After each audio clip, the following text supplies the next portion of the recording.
Is it really possible for a tiny tweak to your morning coffee routine to ignite your metabolism and put your body into full fat-burning mode for the rest of the day? Check out the link in the video description now and transform your morning coffee into a metabolism-boosting super drink.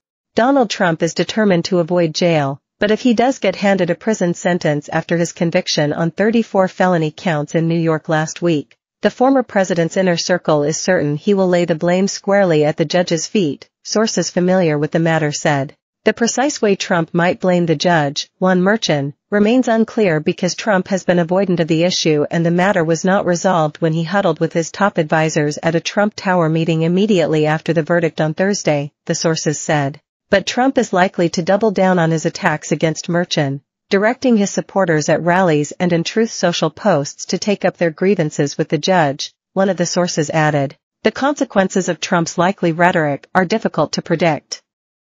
Trump has been railing against Merchan for months as being unfair and in conspiracy cahoots with the Biden administration to prevent him from campaigning, and nothing concrete has happened. Still, Trump's supporters have a history of making threats against judges Trump has assailed, including death threats to Tanya Chutkan, the U.S. district judge who is presiding in his federal 2020 election interference case, and to the chambers of the New York judge who oversaw his civil fraud trial. Trump believes, correctly, that the ultimate decision with sentencing rests with Merchan, who has wide discretion to sentence him to fines or probation on the low end, to a carceral sentence on the high end, regardless of what prosecutors might request. That reasoning would be the basis for Trump to hold the judge responsible for any fallout, in the event he hands down a jail term days before the Republican National Convention, even if the sentence would almost certainly be stayed pending appeal.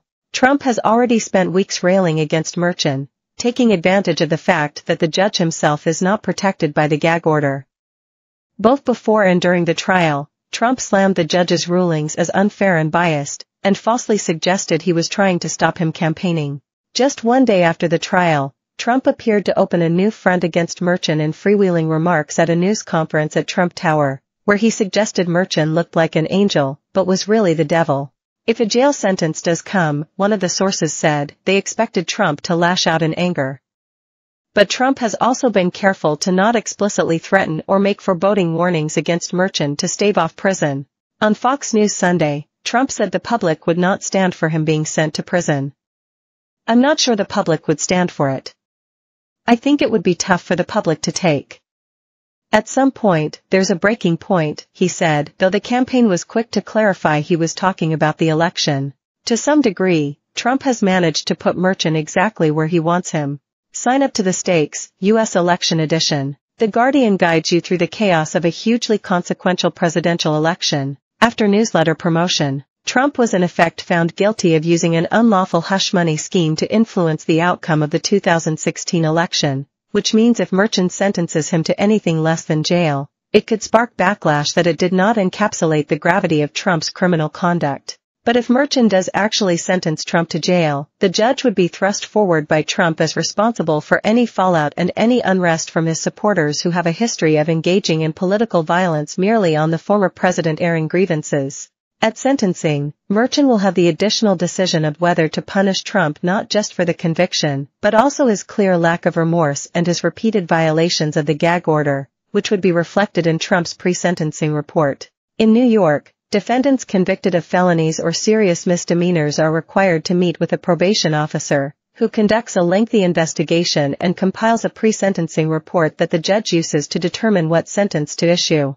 The pre-sentencing report is typically one major opportunity that defendants have to make a good impression on the judge, including by expressing contrition.